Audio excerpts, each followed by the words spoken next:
Hello everyone, welcome back to our channel. सम्पूर्णमा दीपावलीको हार्दिक मङ्गलमय शुभकामना।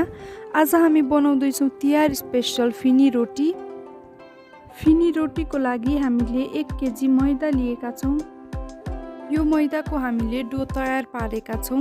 सुक्खा रोटीको लागि प्रयोग गरिने डो जस्तै नरम डो बनाउनु पर्छ। डोलाई सुक्न नदिनको लागि हामीले प्लास्टिकले र्याप गरेर राखेका छौं। यसो गर्दा हाम्रो डो नरम रहिरहन्छ। त्यसपछि हामीले साठो तयार पार्छौं। साठोको लागि हामीलाई घिउ र पिठो चाहिन्छ। फर्स्टमा हामीले 4 टेबलस्पुन घिउ लिएका छौं। घिउलाई हामीले रुम टेम्परेचरमा पगाल्नको लागि यसरी चलाइराख्छौं।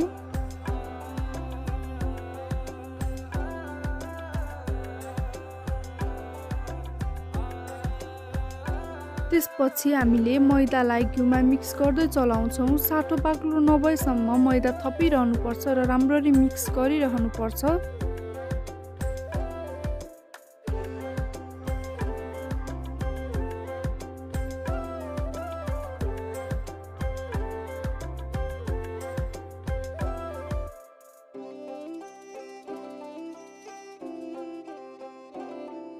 यस्तो खालको कन्सिस्टेन्सी भएपछि हाम्रो साठो तयार भयो भनेर बुझ्नु होला।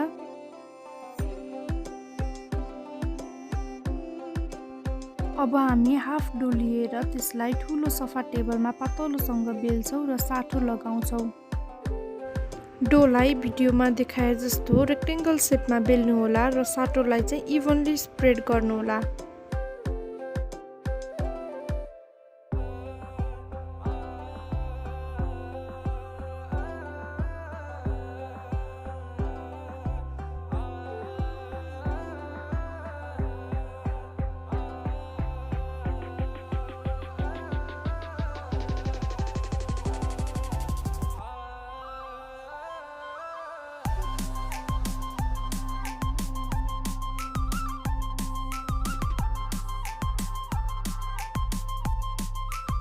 रोटीको लेफ्ट साइडबाट अब हामी मसिनो तरिकाले रोल गर्छौं। रोल गर्दा रोटीलाई चाहिँ दबाउँदै रोल गर्नु होला।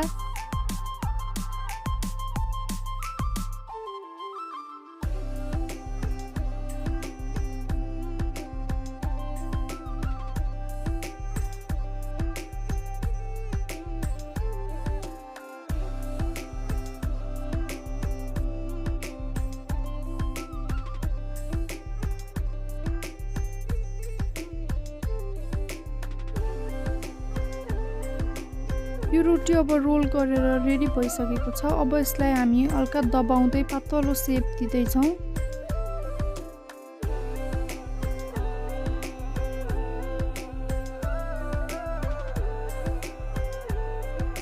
अब हामी रोटीलाई सानो सानो पिस बनाउँदै काट्छौं।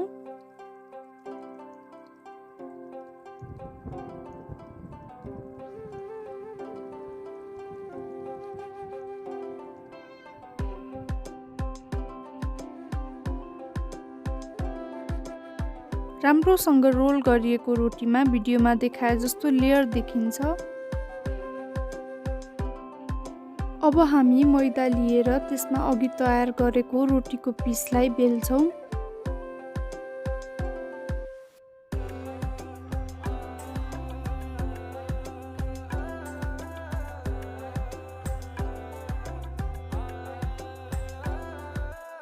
रोटीलाई रेक्टेंगल शेप दिएर बेल्नु होला।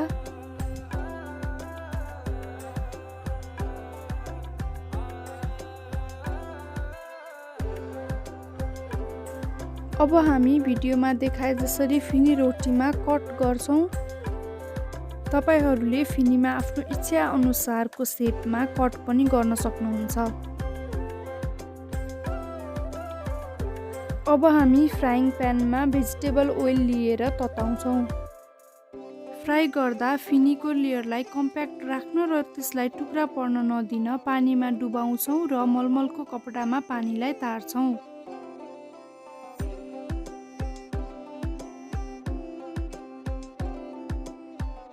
यसरी पकाउँदा फिनी राम्रोसँग फुट्छ।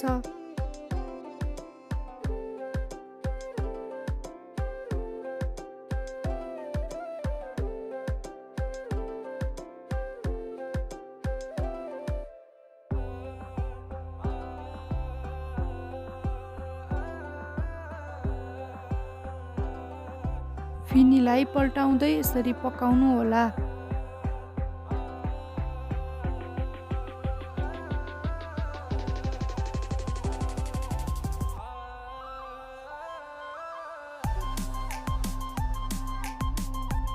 अब हाम्रो फिनी पाकेर तयार भइसकेको छ।